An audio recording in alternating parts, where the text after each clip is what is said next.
patterns allow us to empower our applications with the simple addition of new functionalities. When we apply a pattern, GeneXus creates for us all the objects required to ensure the functioning desired, without the need to program them. For instance, let's suppose that, although we have the country transaction, for the cases of entries, modifications, and deletions, we would also like to have an attractive page to query countries, and showing all the existing countries according to the Fiori design style. And also have the possibility of filtering by country name. And also with a screen to insert a new country, or to modify an existing country, or to delete a country. To achieve this quickly, we have the Fiori for Web pattern. We will now see how to apply it to the country transaction. It's available for both web and smart device applications. In the case of smart devices, it's known under the name of Work With for Smart Devices, although it's basically the same pattern. We will see this in detail further ahead. In the Patterns tab of the country transaction, we can see the pattern for smart devices as well as the pattern for web, with which we will be working. To obtain the web pattern, we select this tab. The first time that the Fiori pattern for web is used in a knowledge base, the Initialize Fiori option will appear to import everything necessary to work with the pattern. SAP Fiori provides a simple hierarchy for the user interface. Here we have a Fiori design guide. In general, a launchpad is the application's point of entry. It provides cards and tiles to invoke the various parts of the app. Most application designs are based on one or two basic layouts. For the most common uses, there are those relative to dynamic page for full screen, and those with flexible columns with 2 or 3. Floor plans are layouts predefined for the most commonly used cases. They're applied to define a simple and responsive user interface based on SAP Fiori design guides. Here you can find a quick introduction to floor plans.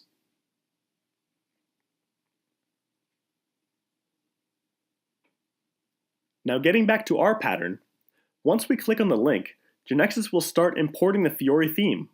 That is, a GeneXus object where the overall design and behavior aspects of the various types of controls used on screen are defined, and also the floor plans.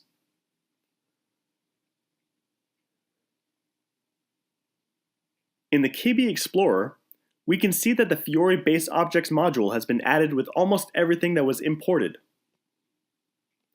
In the end, we will get this option to select the floor plan that we will want to use for this pattern in this transaction. We click on it, and the following screen opens up. Note the first one, List Report. It shows a preview where we will see how the information and the functionalities provided will be shown. Here, we can see that a grid will be shown with each country's identifier and name, with the possibility of updating or deleting any of them, as well as the chance to insert new ones, in addition to filtering what is shown on the grid. This is exactly what we needed. We will use this floor plan for our app. The other floor plans are different ways, including more or fewer functionalities, of working with data of the country transaction, that is, with the list of countries. This pattern may also be applied to GeneXus objects of the web panel type. We won't be considering that this time, so we select the List Report floor plan.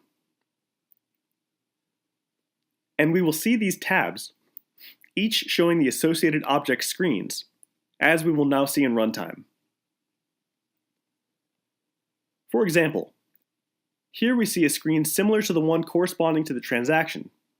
We will use it to insert, modify, or delete a country instead of using the transaction's web form. And here, we will see the list of countries.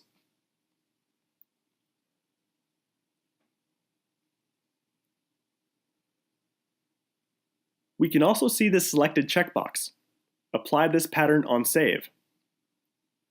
Note what happens in the KB Explorer with the country node upon saving. Below the transaction, We will get all the objects that GeneXus will create to implement the screens and functionalities of this Fiori pattern for this transaction. Prior to pressing F5, let's go to Preferences. Here we will find that we have a single environment for this KB. We could have many, but that's not something we will consider at this time. If we note its properties, we will find one called Startup Object that indicates the object that will be the app's main object, that is, its point of entry. Before we applied the pattern, its value was none, and that's why the developer menu is deployed upon pressing F5. But now that we have applied the pattern, we can see that the startup object is called FioriLaunchpad. Where do we find this GeneXus object that will now be the object compiled with the F5 along with its whole tree of invocations? It will be in the Fiori base objects module that was imported when we pressed Initialize Fiori before.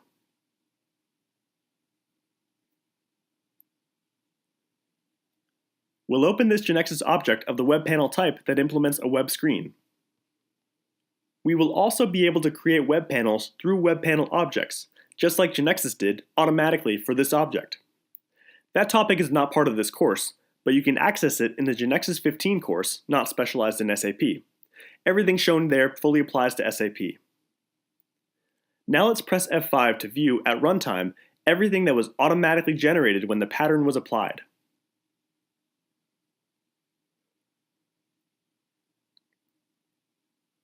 The Launchpad with Fiori design is deployed on the browser, offering a card with a link to work with countries. It's also indicating the number of countries recorded. Here we have the list of the 3 existing countries. We may perform operations on it, such as view all data on a country, like for example France. This is where we have the General tab showing the country's general data, with buttons for updating the information and for deleting the country. And we also have an Attraction tab showing all the attractions registered for the country we are viewing. We also have the possibility of directly updating the data on one country. This screen is similar to the screen of the country transaction, where the navigation buttons are no longer available because we're positioned on the selected country. It corresponds to the screen we saw in the Pattern's first tab.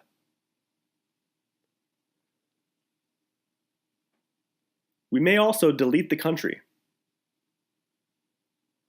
We will see that, because it's calling a screen that has the logic of the transaction, in delete mode, and the country has related attractions, which we just saw, the Louvre Museum and the Eiffel Tower, it will not allow the deletion. If we tried this with Brazil, which has no attractions, we will be able to perform the deletion by simply confirming. We cancel to avoid deleting, and we will see that it takes us back to the list of countries. We may also insert a new country. Let's add the United States. We can apply filters on the countries shown by name. We can save a specific filter,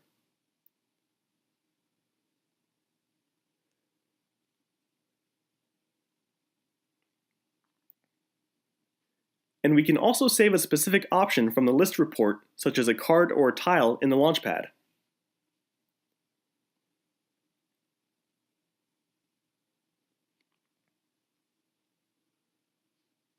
Here we return to the home page, that is, the Launchpad.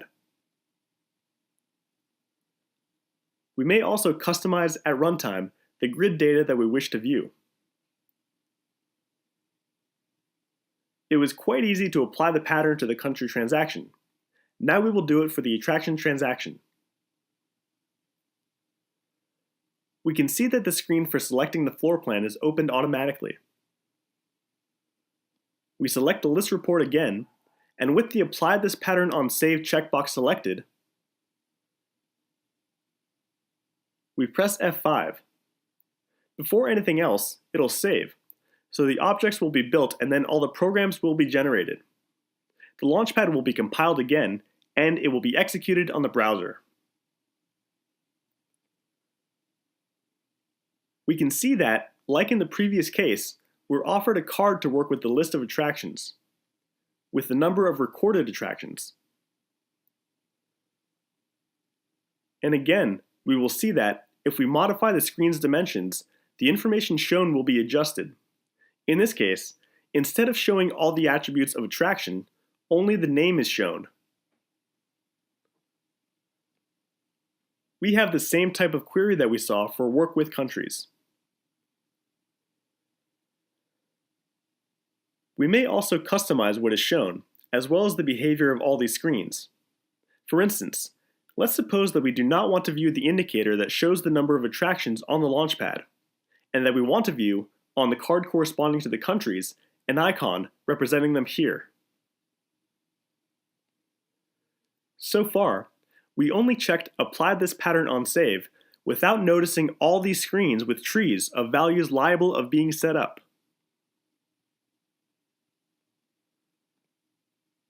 Here is where everything that we view in runtime is defined.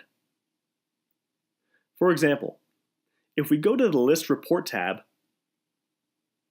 in the root, among the properties of the pattern applied to this country transaction, we will see these two. The first one specifies whether a card, a tile, will be included in the Launchpad with this list report or not.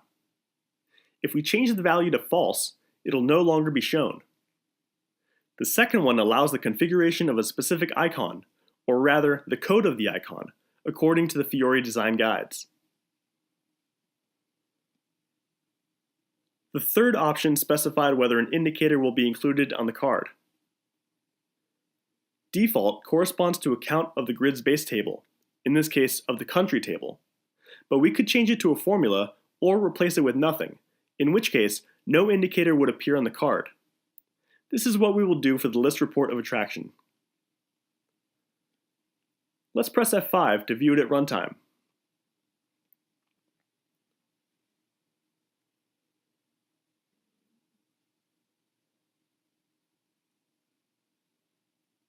Now let's suppose that, on the list report of attraction, we don't want to deploy neither the country nor the category identifier.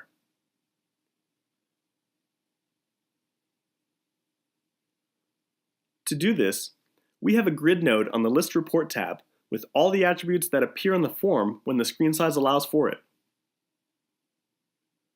In addition to the delete and update actions that appear on the grid in runtime,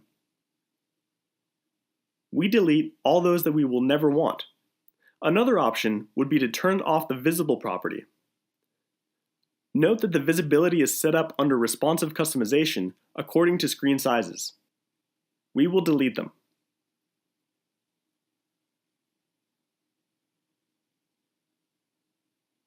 And we press F5.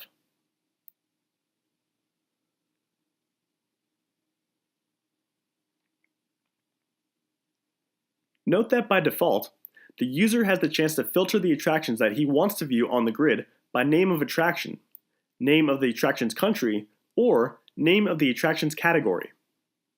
Where are these filters set up for customizing them?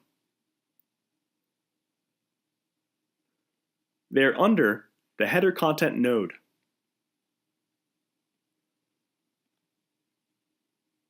For example, let's delete the filter by category.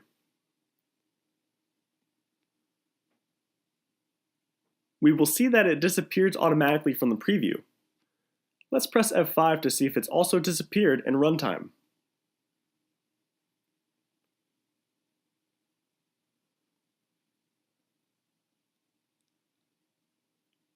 We can insert it again. We now select the attribute by which we want to filter, category name. And now we see that we have this filter again. We could also want to disable one or all of the insert, update, and delete actions for this panel.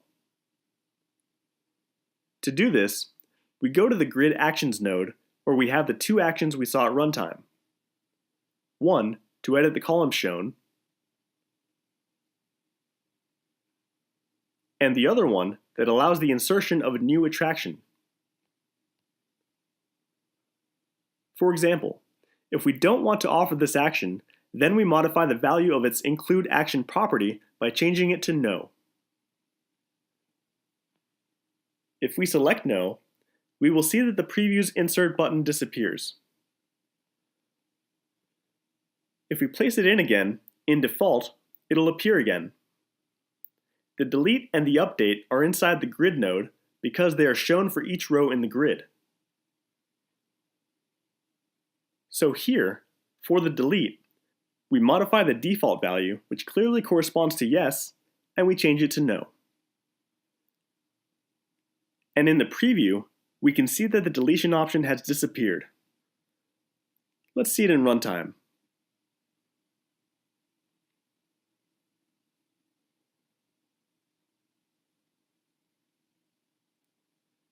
Those default values are in an object that centralizes everything relative to this pattern. In Preferences, Patterns, Fiori for Web. Let's see the Actions tab. And here we have the actions with which we were working.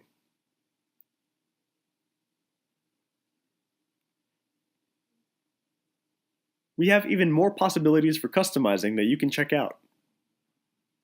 Here, we only showed some of them for the panel of the list report of attractions, but we may also customize the panel that displays the information corresponding to the attraction selected. The definitions for this panel are the ones included in this tab.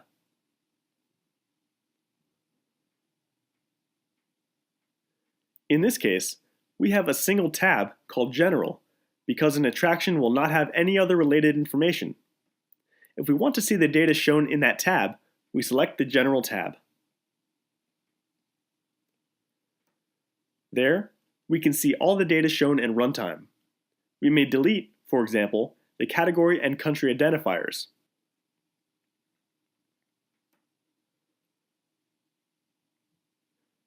We will see that they've disappeared from the preview.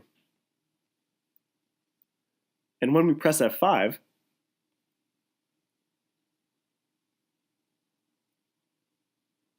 note what happens for one country.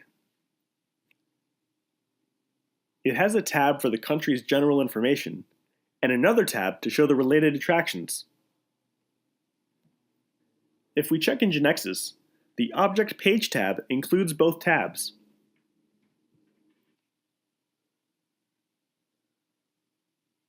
But before we leave the web app, we should mention something important. The Launchpad includes only cards with the Fiori list reports defined in the knowledge base. For example, in our case, we did not apply any pattern to the customer transaction, so we cannot invoke it from the Launchpad. An object predefined in the knowledge base, the procedure called listFioriPrograms, which is responsible for obtaining the collection of programs to be included in the Launchpad.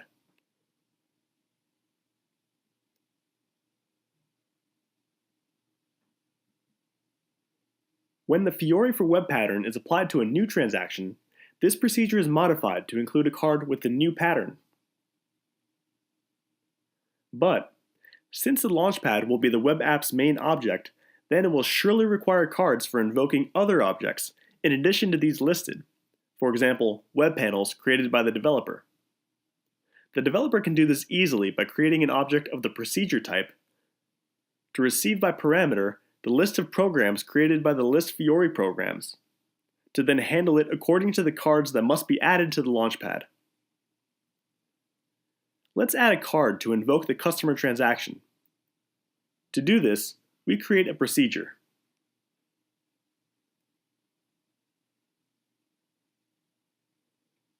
We define the rule that allows the specification of the parameters that the object receives and/or returns. In our case, we will define an input-output variable that will assume the predefined structured data type Fiori program names, because we call it under the same name as the data type.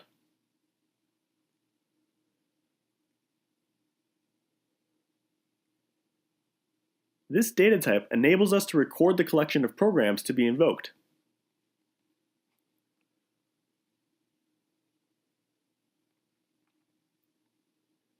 We can see that it's a collection of a simple structured data type, which corresponds to the data on a card.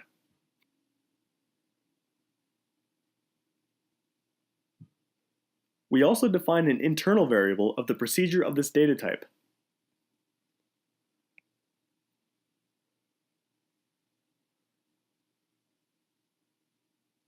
And, in the source of the procedure, we load the necessary card elements that we want to add.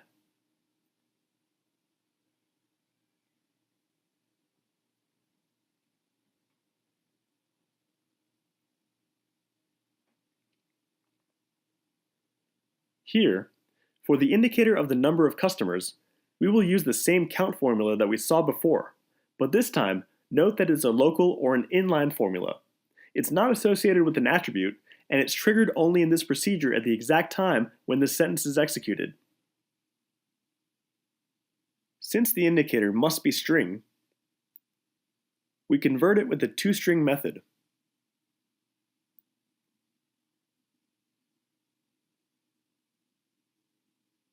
Then we add that card to the Fiori program names collection.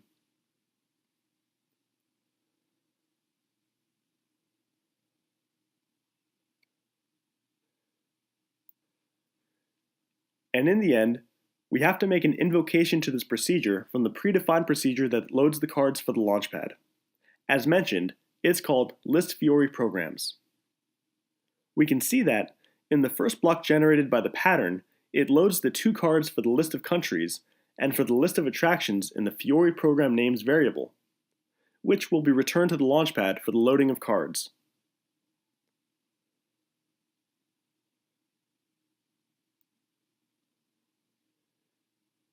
We do the invocation here, passing that variable as parameter to our procedure, so that it adds the cards that we wanted.